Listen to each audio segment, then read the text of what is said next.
you watched the video about free fall, right? And don't worry about this yet. Don't write the bottom stuff yet. So don't write the calculation part. Just kind of fill in the top part first. So I'm going to talk about it a little bit. So free fall, right, is it refers to an object that's under the influence of gravity. Okay, so any object, let's write that again.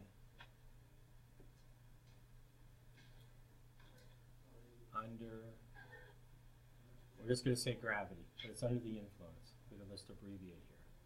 Okay, and this could be anything. This could be a ball. It could be a car that drove off a cliff.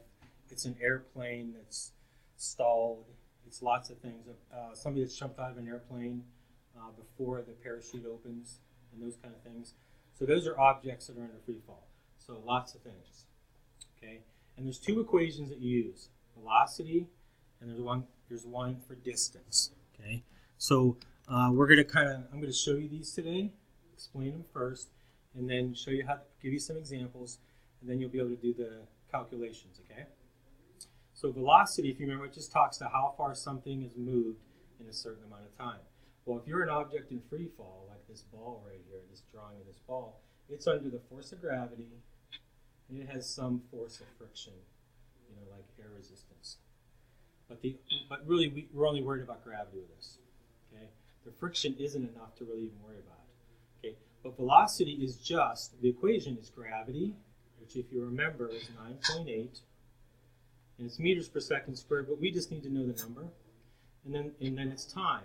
So this is going to be seconds as well. So if we just know the gravity, we just plug in 9.8, and we know how long something has fallen in free fall, we can figure out its velocity. It doesn't matter what it is. It could be the Empire State Building. After a certain amount of time, we know its velocity. And it'll have the same velocity as something like a basketball. It's the same if it's in free fall. That's the first equation. The other one is distance. So if our object is in free fall, if we just count times gravity, it's going to be 1/2 here, and then we just do the time again. So you see both of these equations are just gravity and time.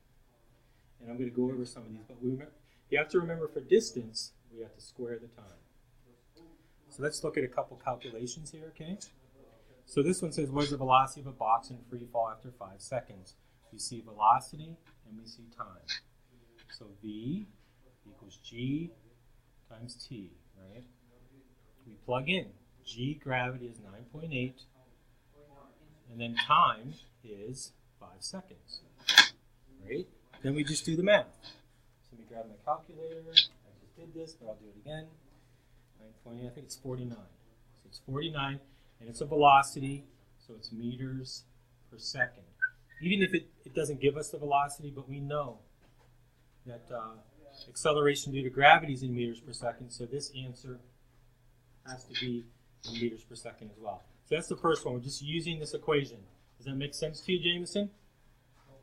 Yep. Okay, so the next one is how far did the box fall? So that's the other equation. D is 1/2 G T squared. Okay, so we just plug in again. And the only thing we need to know is gravity, which is always the same. So really, in the end, the only thing we have to know is time, okay? Which is kind of incredible when you think about it. So D is 1/2, 9.8, and then the time is 5 squared, right? So then if we do all the math, and we go 0.5 times 9.8 times 5 times 5. And we'll get 122.5. And it's a distance, so it's going to be meters. So that's the second one. And those are the two equations that you use, and that's how you use them. But let me show you, there's a couple alternative ways to use them as well. So one is how long would it take the box to reach a certain velocity, right? So this one we have a velocity, and it's asking for time. We look at distance one, it doesn't have a velocity, so it can't be that one. So it has to be this one, right? So the equation we're going to use this time is V equals G times T.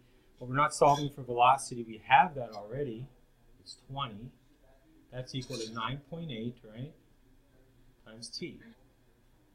And if we divide both sides by 9.8, we will get the time. So 20 divided by 9.8, 2 seconds about. So if we had a radar gun on something that was falling, and it said 20 meters per second, that means it's been in free fall for 2 seconds. It doesn't matter what it is, the Empire State Building, your car, whatever. If it's going 20 meters per second, it's been in free fall for 2 seconds. That's what's really cool about these equations. They fit everything. Okay. So this is how long, it's the last one. So how long would it take the ball, when we were talking about, to fall 50 meters? So here we have a distance, and we want to know time. Okay. So we're going to use a distance, so we have this equation right here, d, 1/2 g t squared. And this one, if you look, it's all based on time. That's all you need to know. Okay? And we're going to say, we want to figure that out, though, this time. So 50 equals, because that's the distance, 1/2 times 9.8 times t squared. Okay, now I'm going to use some algebra, and I'm going to move some things around. Hopefully you know algebra, because I'm not going to spend a lot of time explaining it. Do you know algebra? Okay, so I'm just going to move some things around. When I move them all around, I get this. I end up with 2 times 50 divided by 9.8 equals t squared. I move everything around using rules of algebra. Then if I just do a square root, right, I have t.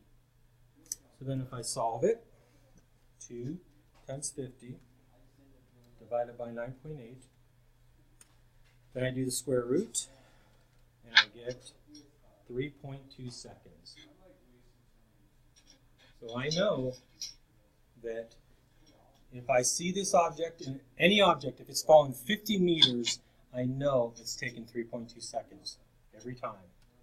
So if I see a skydiver, and I know he's fallen 50 meters, I know that took 3.2 seconds.